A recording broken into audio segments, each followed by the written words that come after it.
Hello everyone, and welcome back to Empire Pro. Or, if you're new here, thank you for clicking on this video.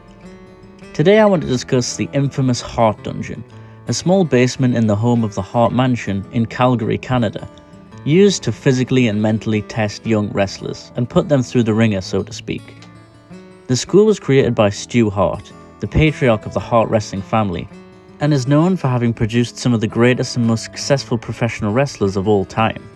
So let's take a look into what made the Hart Dungeon such an intimidating yet important piece of pro wrestling history.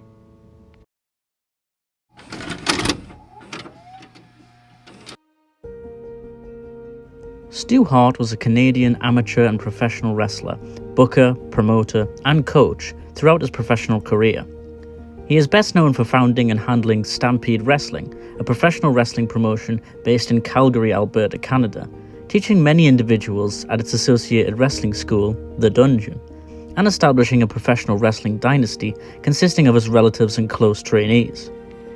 As the patriarch of the Hart wrestling family, Hart is the ancestor of many wrestlers, most notably being the father of Bret and Owen Hart, as well as the grandfather of Natalya Neidhart, Teddy Hart, and Harry Smith Jr.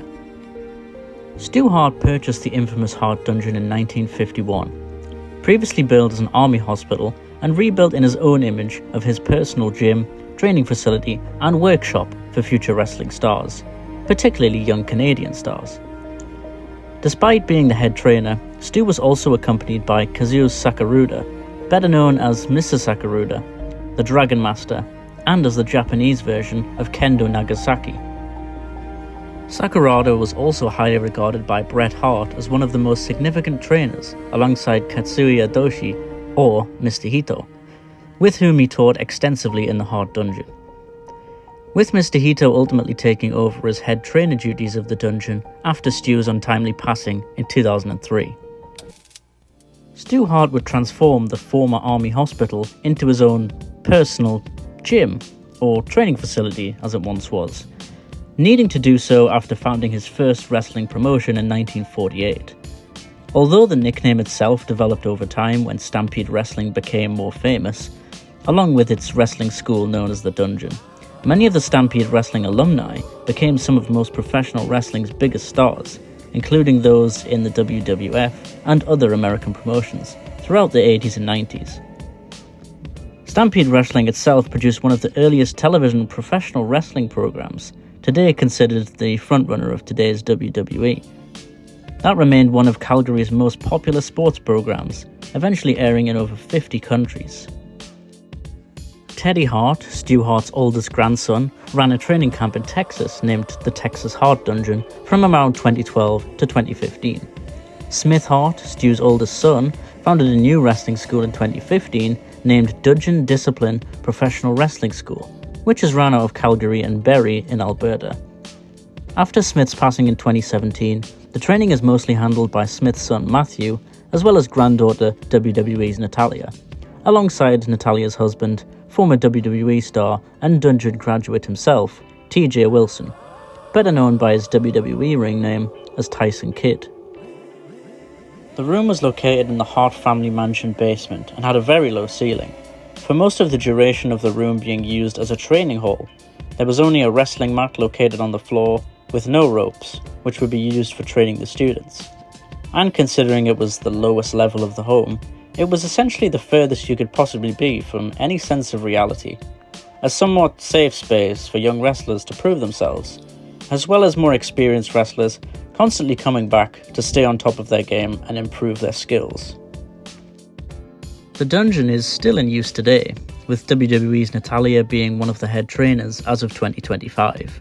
It certainly doesn't look aesthetically as it did back in the day, but it's still around. Natalya trains several fellow wrestlers wanting to hone their craft in the infamous dungeon itself. In 2025, the Hart Dungeon is still as relevant as a training ground as it once was. Notable events in 2025 include Nikki Bella training with Natalya at the Hart Dungeon before her return at the Royal Rumble earlier this year, Maxine Dupree expressing interest in training there on Monday Night Raw, and Natalya's memoir, entitled The Last Hart Beating, being released, in which she shared details and memories of Stu Hart's infamous wrestling training dungeon, alongside the rest of her family.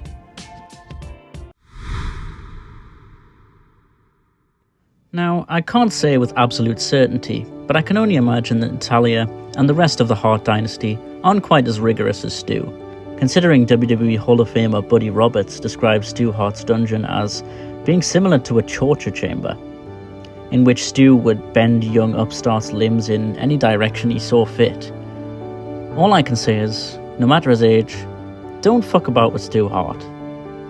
So let's move on to the part of the video I'm sure a lot of you are all waiting for. The dungeon alumni. Those lucky enough, or unlucky depending on how Stu was feeling on the day I suppose, to graduate from the infamous Hart Dungeon.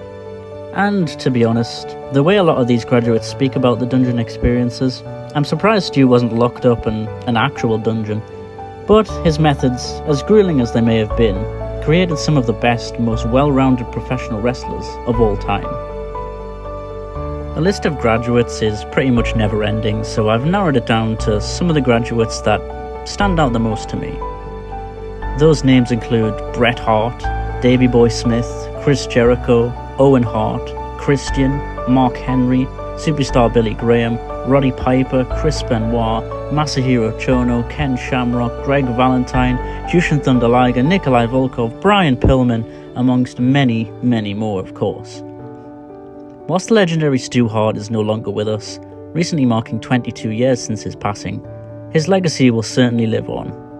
The dungeon was something that he built, both figuratively and literally, to weed out who belonged and who didn't, in his pride and joy, the world of professional wrestling. Thank you all for watching this video. If you've enjoyed, please like and subscribe and share this to as many people as you can. And of course, be sure to hit the bell for post notifications. I have more video essays in the pipeline, so be sure to look out for those coming soon as well. I'm also coming up on 1,000 subscribers, which I'm genuinely so grateful for, so thank you so much. It might not seem like a big milestone for most, but to me it genuinely means the world. I started this channel after I'd left my job after almost 3 years there, and for someone who struggles with OCD and depression and anxiety, it certainly helps keep me focused and puts my crazy, hyperactive mind to good use. I've also had 2 strikes on the channel recently, hence why I haven't posted as much over the last few months, but good news is if you're watching this video, that will mean that my strikes have been lifted. And of course, more videos will come.